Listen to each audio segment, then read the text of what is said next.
So hello mga idol, welcome sa ating channel dito sa Life Goes On B2. Okay, so ngayong Enero, meron tayong isang i-reaction video. Ito ay galing kay Father Fidel Raura, no? So ngayon makikinig tayo, kahit wala tayo sa misa, ay pakinggan natin itong sermon patungkol kay Tony Fowler, yung nagbabatikos kay Tony, na kung saan ay mga kanyang mga video ay sinasabing puro bastos. So ngayon, umpisa na natin mga idol, no? Makinig tayo ng misa ni Father Fidel Raura dito sa online. Okay?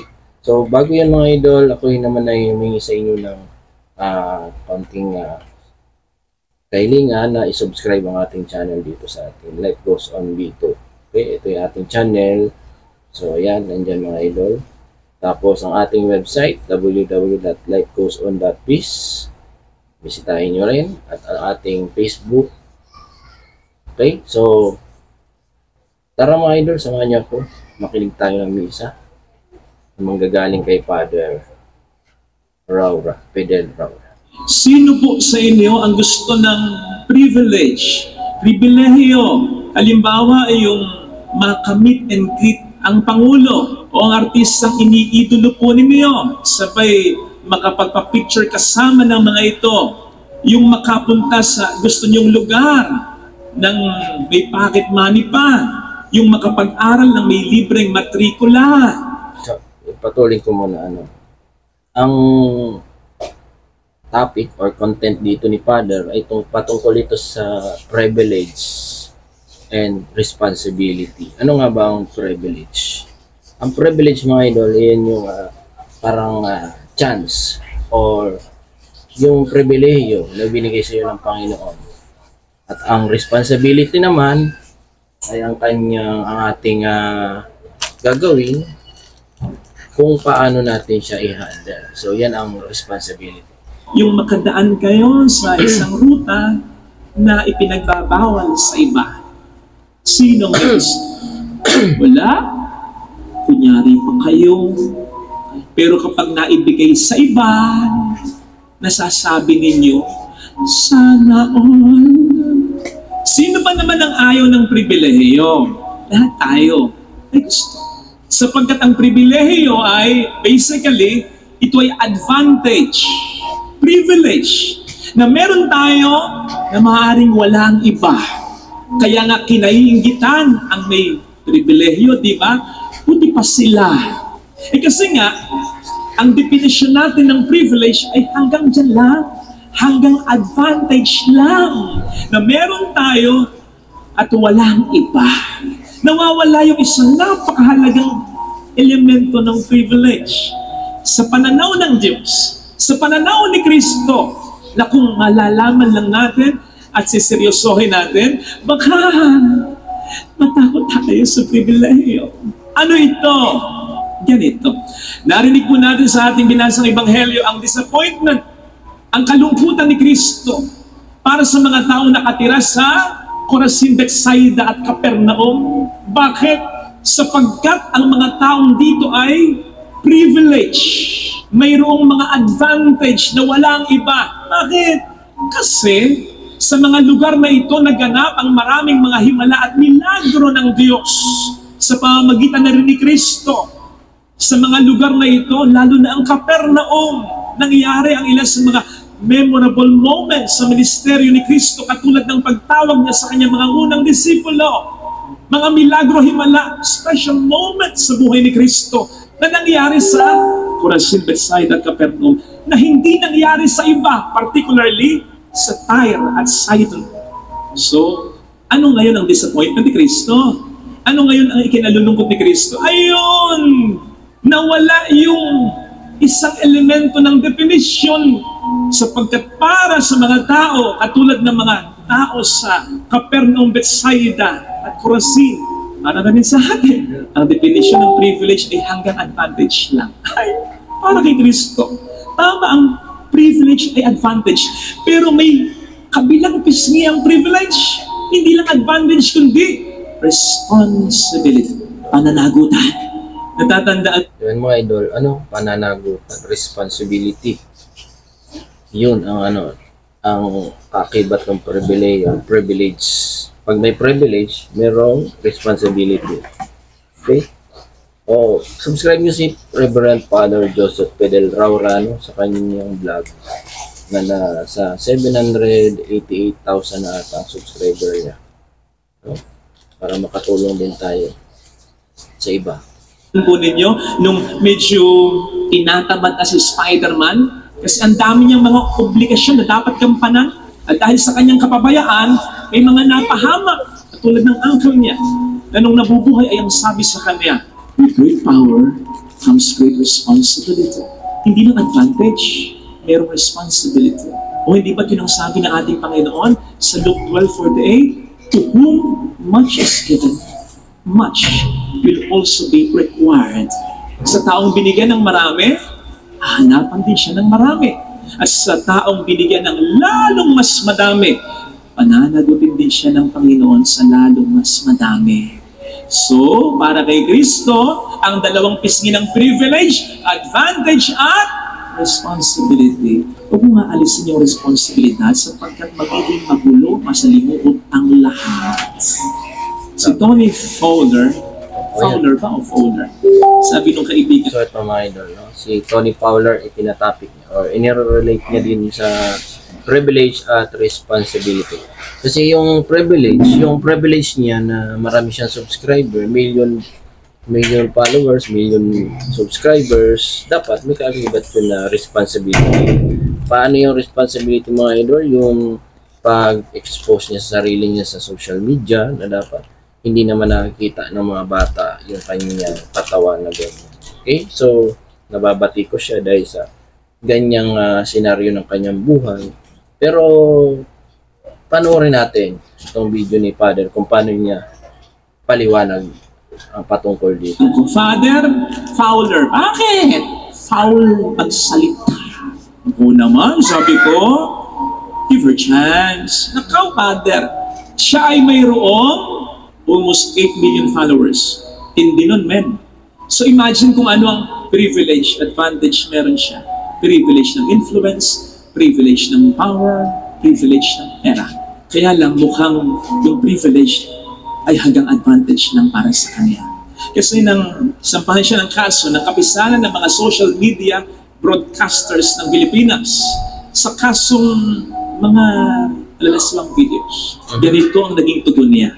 Ito yung bahagi lang ng naging tugon niya sa mga nagdemanda sa kanya, allegedly, dahil sa mga malalaswang videos niya. Part of what she said, gaya ng kalayaan ninyo na tawagin akong bastos, malaswa at hindi magandang halimbawa tulad ng aking kanta, may kalayaan din akong ariin ng aking sarili. Kasama dito ang pag-aari ko sa aking katawan, sa aking pagkababae, at higit sa lahat, ang pag-aari ko sa nais kong gawin, sabihin, kantahin, o sayawin. Dahil hindi ito binabawasan o inaapakan ang karapatan ng ibang tao, hindi nyo pag-aari ang mga ito. Katawan ko ito, kwento ko, opinion ko, at pagkababae ko. Akin ito, at hindi sa inyo.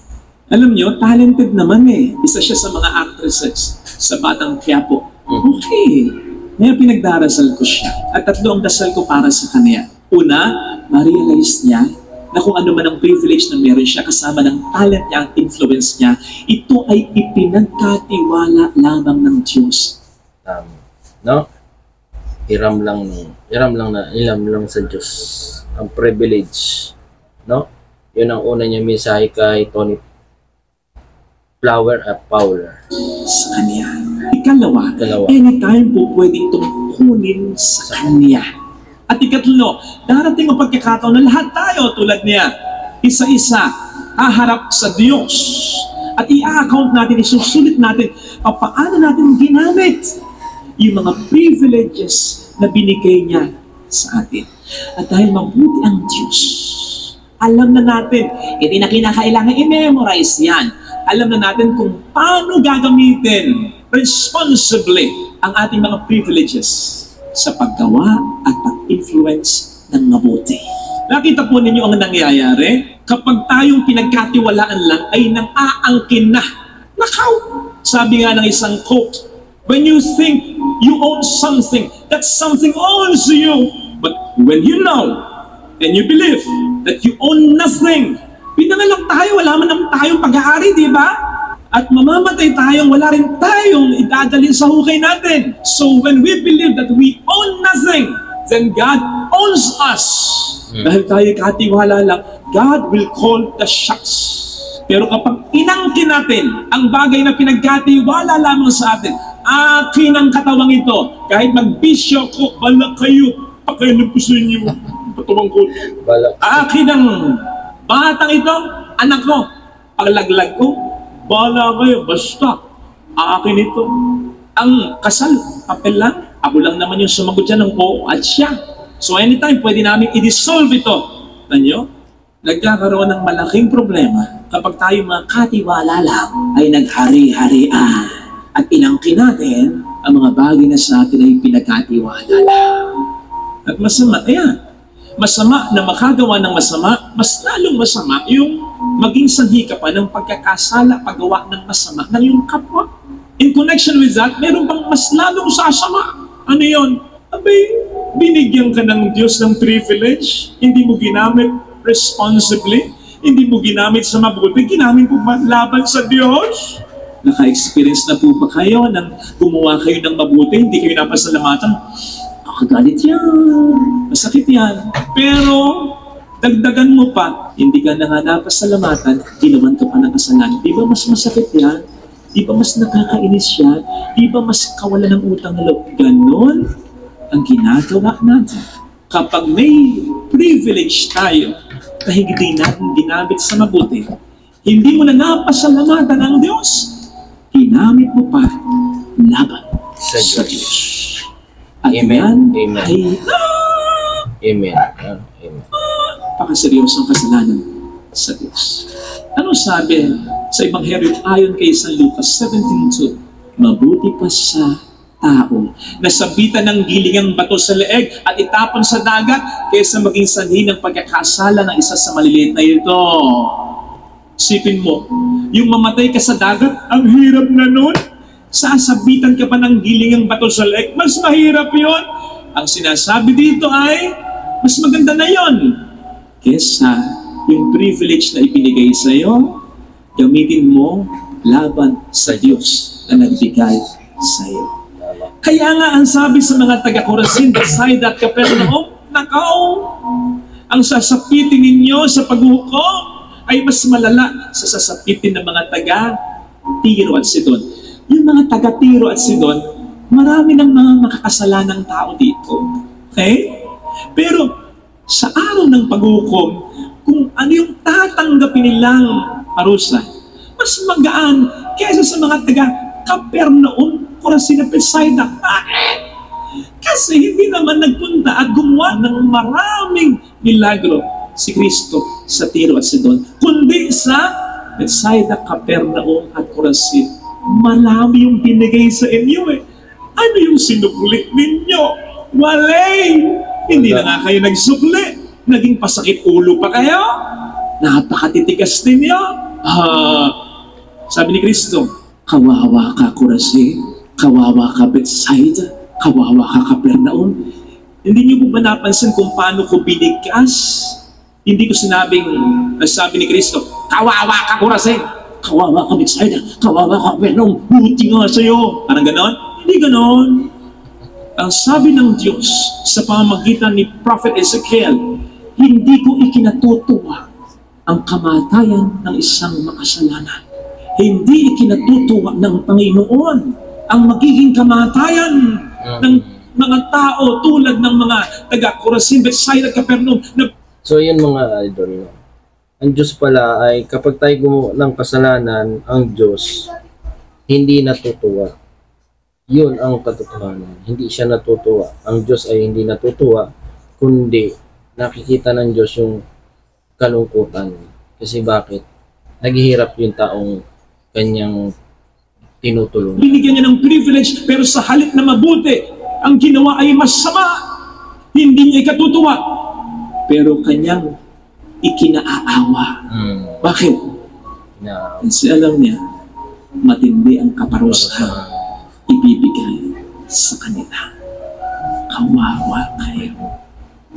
Sana mga kapatid, tingnan natin yung mga privileges natin. Father, wala naman akong followers. Nagla-live ako, isa nga lang nanonood Nanay ko pa. Mas mabuti pa nga yung nakatanggap ng maraming mga gifts na sumasayo. At tumataw. O yung mga idol yung tumatawa, ayaw ko ng bobag kasi pero parang si yun si Rosmar. Mas mabuti pa sikat nga na vlogger at influencer. Siya na yung sumusuko. Tama na. Tulog na ako. Father, hindi ako katulad nun. Ako wala talaga nanonood sa akin pagdating sa privilege, hindi mo kinakailangan ng power. Hindi mo kinakailangan ng so much money. Hindi mo kinakailangan ng so much influence. Yan lang buhay ka, privilege na. Yan lang may kalusugan ka. Gumagalaw ka, humihinga ka, nakakikita ka, nakapagsasalita ka, nakakarinig ka. Privilege na. May trabaho ka, may negosyo ka kahit pa. Privilege na. Sapagkat hindi lahat ng tao may ganyan. So, paano natin ginagamit yan? Baka ginagamit natin sa kasalanan, sa pagiging matapobre, sa pag-iisa sa kapwa, sa pag-influence ng iba, upang siraan ng isa, sa paglayo sa Diyos, sa pagiging busy sa material na bagay, at nakakalimutan ng mga mahalagang bagay sa buhay. How are we using our time, our talents, our resources? O kung hindi man natin ginagamit sa kasamaan, baka hindi din natin ginagamit sa kabutihan. Just the same. Sin of commission, sin of omission. Kaya ka malakas kasi may mahina. Kaya ka may pera kasi merong wala. Kaya ka may boses, may impluensya. Mayroong walang impluensya, walang boses sa lipunan. Ikaw dapat ang magbigay sa wala. Ikaw dapat ang maging boses ng walang boses. Ikaw dapat ang maging kalakasan ng mahina. So kapag hindi mo ginamit sa mabuti ang privilege mo, yung walang boses, mas lalong mapipipi. Yung mahina, mas lalong manghihina. Yung wala, mas lalong mawawalan. Nakita po ninyo? Kaya mas matindi ang ating nagiging kasalanan. Father, sa tanong mo kanina, sino gusto ng pribilehiyo? Ayoko na. Mahirap pala. Anong magiging mahirap? Bakit ka matatakot kung hindi mo naman gagamitin ang privilege for self-serving? Kung gagamitin mo to glorify God and to help others, experience will tell us. Tama. To help others, no?